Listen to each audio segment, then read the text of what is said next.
Did you know Yom Kippur is the happiest day of the year?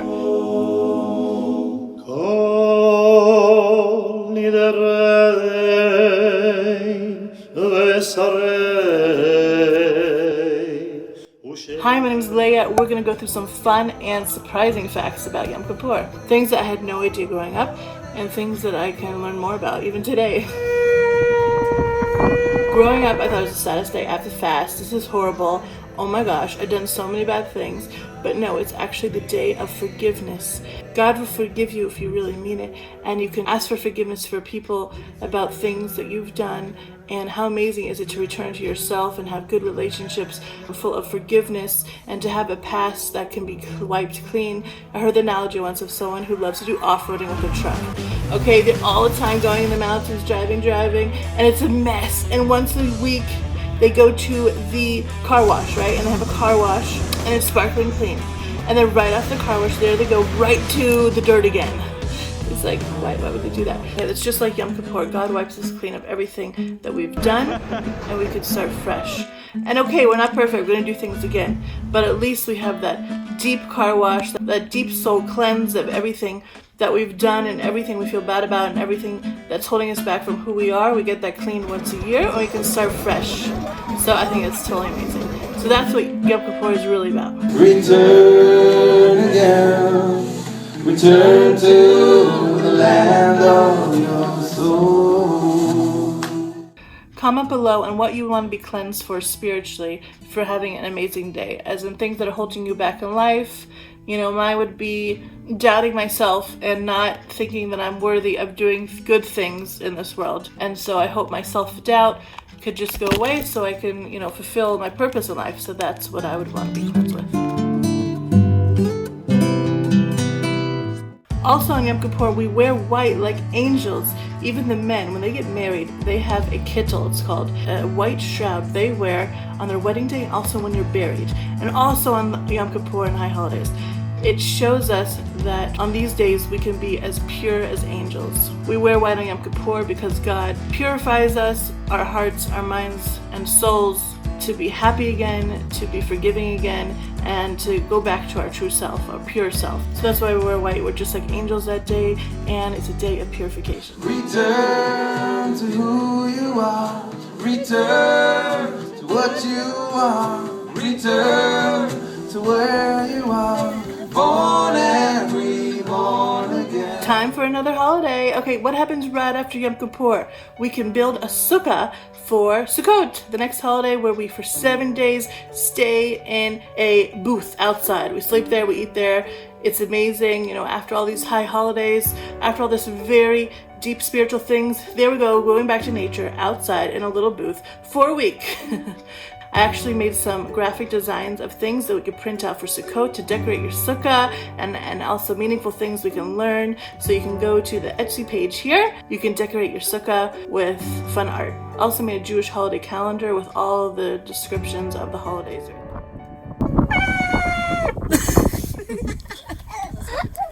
That's for the bloopers. Also on Yom Kippur, we have a blast. The last thing we hear on Yom Kippur is a big shofar blast. It's amazing. It commemorates the end of the high holidays, and our soul could just be open with God, and we can cry and we can pray, and while we hear this shofar blow, we can feel our soul be purified, and we can hear our soul yearn for a better life.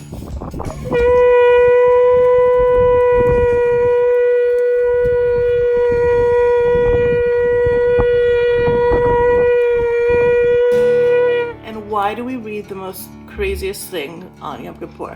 Before sundown, we read from the Torah, Leviticus chapter 18, which tells us about forbidden relationships, incest, immoral relationships we're not supposed to do. So what is that? We're supposed to be angels that day. We're supposed to be pure. Why are we telling these things? We're telling these things because as much as we're trying to be good people, we're still have urges that are not good. We still have to be reminded that things in this world are inappropriate, and the highest day of the year, we're reminded of that. And I think it's very deep and very special, actually.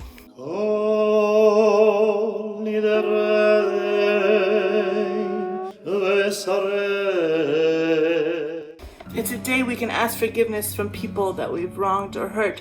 Even if we feel like what we did wasn't wrong, we can ask for forgiveness for the pain that we've caused them. Wanting to move forward, is very important.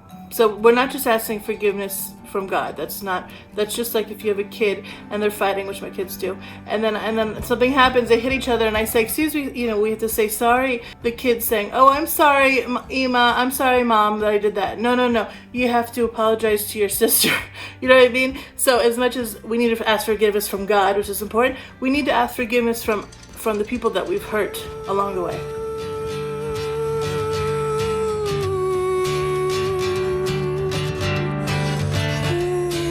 25 hours. We actually do sundown to 3 stars in the sky, which is about an hour later. 25-hour fast that usually starts, boy turns 13 at bar mitzvah and the girl turns 12. That's when they can start fasting. It's that easy. It's not easy for me to fast at all. I mean, it's very hard. But there's tricks that I try to do. I try to drink grape juice, hydrate you a lot. It goes 40 feet underground, the roots, so it takes nutrients and vitamins from deep, deep down. And a doctor that studied fasting said it's not so good to eat so much before you fast, but to eat, some good carbs like potatoes, rice, and some protein and some fruit. That's like the best thing, but not too much because that just wouldn't be good. And I drink a lot. To the lives of everybody out there, l'chaim.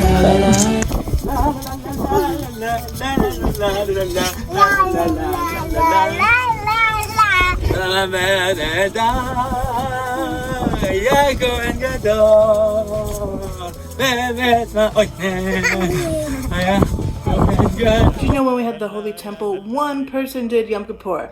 We didn't have prayer books, we didn't have anything like that. One person, the high priest, the Kohen Gadol, went to the Holy of Holies, where they had the 10 Commandments. And he asked forgiveness on behalf of all of the people of Israel. Well, when I was actually dating my husband, he told me that, and I didn't really know that.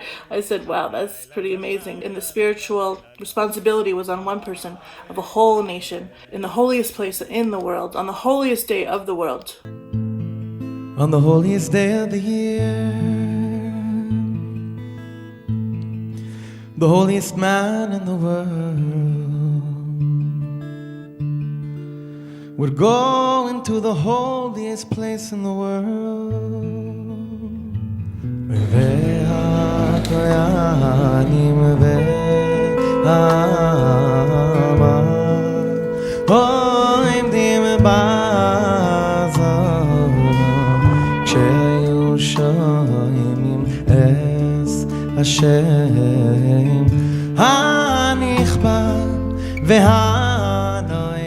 Friends, I wasn't always religious. I used to be a hippie.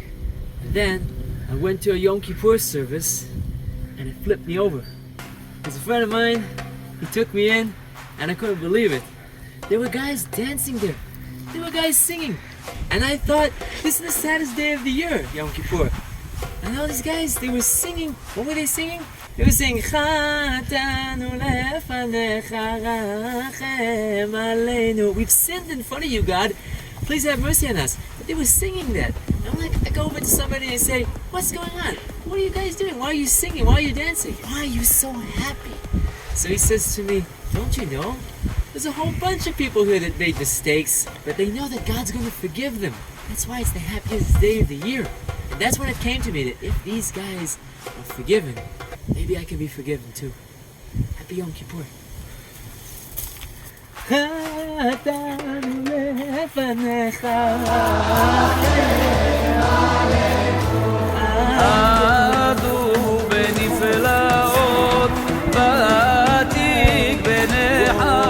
Did you know Yom Kippur was a big matchmaking day? The Talmud states that Yom Kippur and Tu B'Av were the big soulmate matchmaking days, where women would go dressed in white and dance in the field, and the men would pick their brides, and it was a very loving, spiritual, high day on Yom Kippur. Well, holy moly, me, oh my, oh the apple of my eye, girl, I never loved one like you. We have a mitzvah to eat. What do you mean mitzvah to eat Yom Kippur? Just as much as a mitzvah not to eat on Yom Kippur, it's a mitzvah to eat before Yom Kippur. So we have a big festive meal, so we can actually fast. Food, glorious food, hot sausage and mustard. God.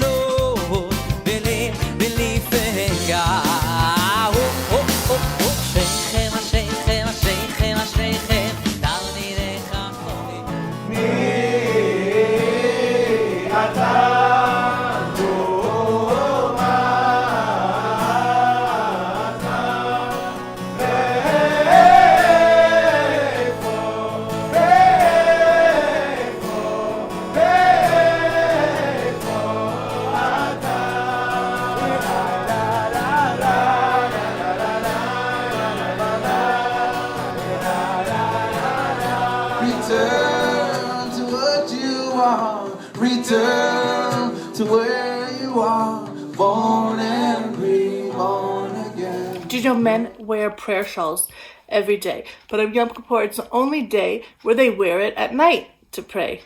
So that's pretty cool.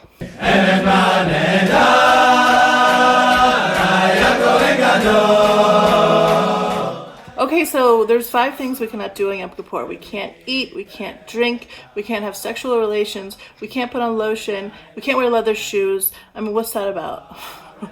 The reality of this day is that we're angels. God is purifying us of all the things we feel horrible about. You know, there's so many things we have in our hearts, like layers of so it's a day where we can be cleansed of that. So we're like angels. We don't need food. We say on Tisha B'Av is the saddest day of the year, so we're too sad to eat. On Yom Kippur is the holiest, happiest day of the year, so we're too happy to eat. So that keeps me going, you know, when I can't eat. And I think, wow, this day is so high. I'm like an angel today. So it's a gift to us. I'm too happy not to eat.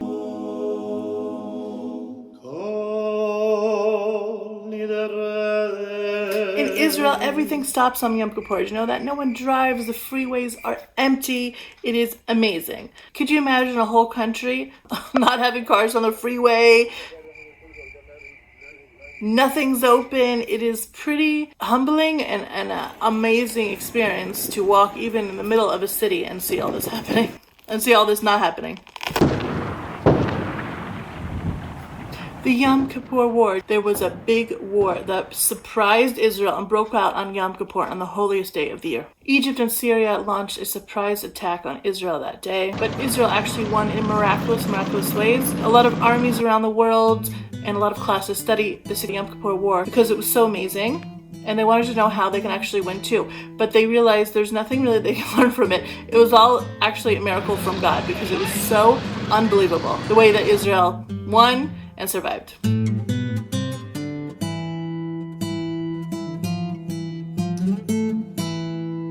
What a bless us that we always choose life instead of sitting in bed and feeling sorry for ourselves. We go out, get some fresh air, enjoy and connect to our family and friends. We do things that are good for our soul and not distract us all the time. We're doing things that are just distracting us from doing our purpose in life. May God give us strength to want to do our purpose and to do it with happiness and to do it with a bunch of health and a lot of strength. I'm so humbled and happy that you guys are here with me. You are all so special. You guys write me the most amazing comments. I can't thank you enough, really. I really am so surprised how close I feel to you guys that write every single week. And you're very special. Gemar Chatima Tova. Chag Sameach, Shana Tova.